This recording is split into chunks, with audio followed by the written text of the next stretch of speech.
নমস্কার বন্ধুরা, আজকে তোমাদের আমি গণেশ চতুর্থী স্পেশাল মোদক বানিয়ে দেখাবো। এখানে আমি দেখো খোয়া ক্ষীর নিয়েছি। এখানে 200 গ্রাম খোয়া ক্ষীর আছে। খোয়া ক্ষীরটা আমি চামচ দিয়ে ভেঙে ভেঙে দিচ্ছি।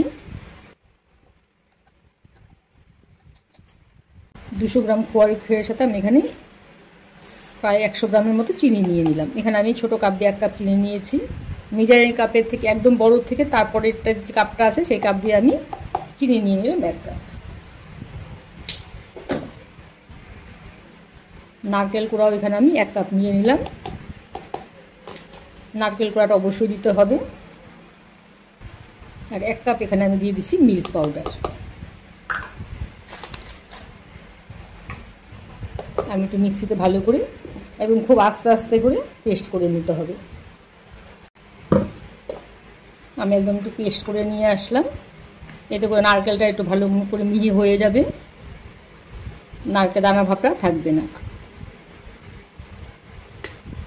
সম্পূর্ণ ব্যাটাটাকে আমি একটা ফ্রাই প্যানের মধ্যে ঢেলে নিচ্ছি। গ্যাসের আঁচটা একটু কমিয়ে নিতে হবে। চিনির থেকে দেখো বেশ খানিকটা জল ছেড়েছে এখানে। একদম শুকনো করে নিতে হবে। একদম আঁচ কমিয়ে দিয়ে খুব আস্তে আস্তে নেড়ে চিনির জলটাকে শুকিয়ে নিতে হবে। অনেকটা সময় ধরে দেখো একদম শুকনো করে নিয়েছি আমি। দেখো এখন প্যানের গা ছেড়ে আসছে। মোদকের জন্য ব্যাটারটা আমার একদম রেডি। দেখো এই প্যানের গা দেখো ছেড়ে আসছে। চিনিটা খুব ভালোভাবে মেল্ট হয়ে গেছে।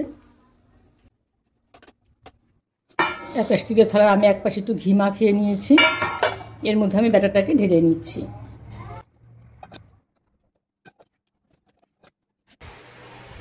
এখনও প্রায় অনেকটাই আঠালো ভাব এটার মধ্যে রয়ে গেছে। এখানে আমি কিছুটা গুঁড়ো দুধ মিশিয়ে নিচ্ছি। 2 চামচের মতো গুঁড়ো দুধ এখানে আমি আরও মিশিয়ে নিলাম। নিয়ে খুব ভালো করে আবারও মেখে নিচ্ছি।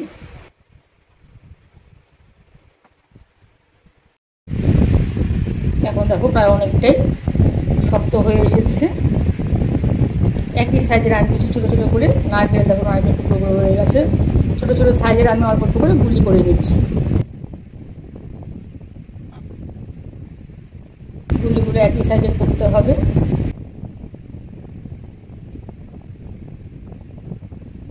কিছুটা ক্ষীর আমি আলাদা করে রেখে নিয়ে এই ক্ষীরটাকে আমি 3 ভাগে ভাগ করে নিচ্ছি।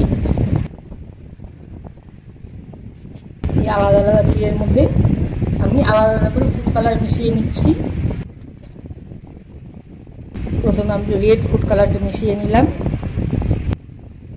ভালো মানের ফুড কালার ব্যবহার করতে হবে। এটা দেখো খুব ভালো মানের food colour, jail food colour.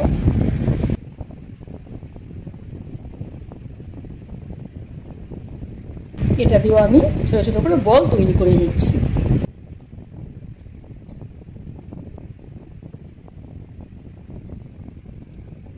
Red colour 6টা বল আমি তৈরি করে নিলাম। আবার এর মধ্যে আমি একটু ইয়েলো ফুড কালার মিশিয়ে নিচ্ছি।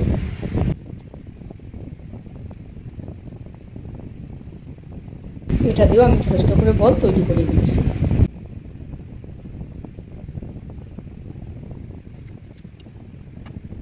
বাকি দুটার মধ্যে আমি একটু গ্রিন ফুড কালার মিশিয়ে নিচ্ছি। কিছুটা গ্রিন ফুড কালার আমি মিশিয়ে নিলাম। এখান থেকে আমি ছোটো ছোটো করে বল তৈরি করে নিচ্ছি।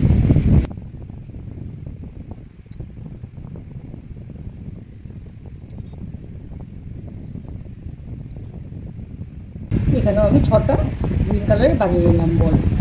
হাতটা ভালো করে ধুয়ে আসলাম যে কালার বলেছিল হাতে।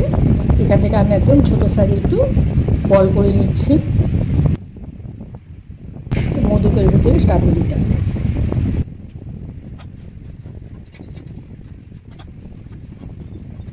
এই চাপটা একদম এক সাইজে নিতে হবে। একটু ভালো করে হাত দিয়ে আমি এটাকে চেপে চেপে একটু বসিয়ে নিচ্ছি।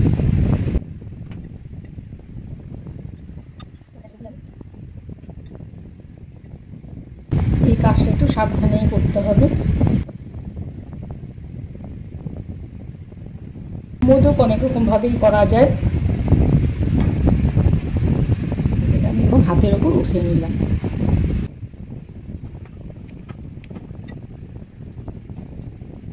একটা বাটির মতো করে নিলাম, এখানে আমি একটু স্টাফিং দিয়ে দিলাম।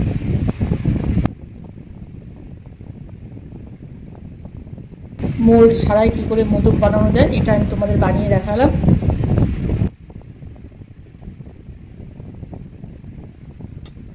বাকিগুলো আমি করে নিচ্ছি।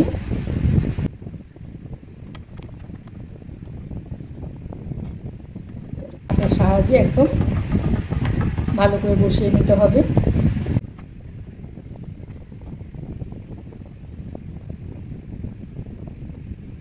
এখানে আবারও আমি একটা বল দিয়ে দিলাম।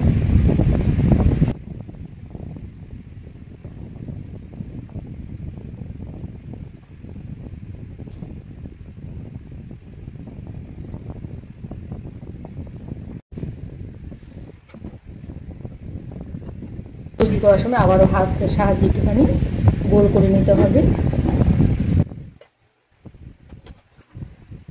তো হাত দিয়ে ভালো করে বসিয়ে বসিয়ে নিচ্ছি।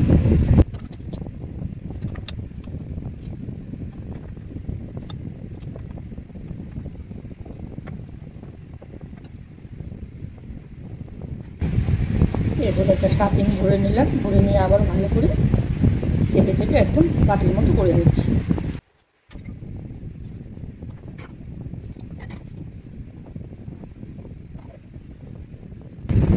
বাকিগুলো আমি একদম তৈরি করে নিচ্ছি সব।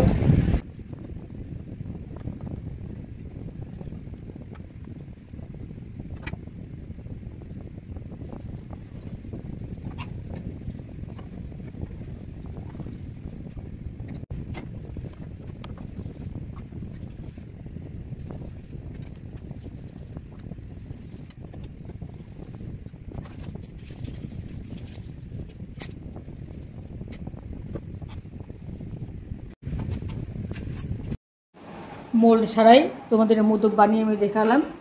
এটা গণেশ চতুর্থী স্পেশাল মোদক বানিয়েছি। দেখো দেখতে কতটা সুন্দর হয়েছে, খেতেও ভীষণই টেস্টি হয়েছে। আমি তোমাদের একটা কেটে দেখিয়ে দিচ্ছি।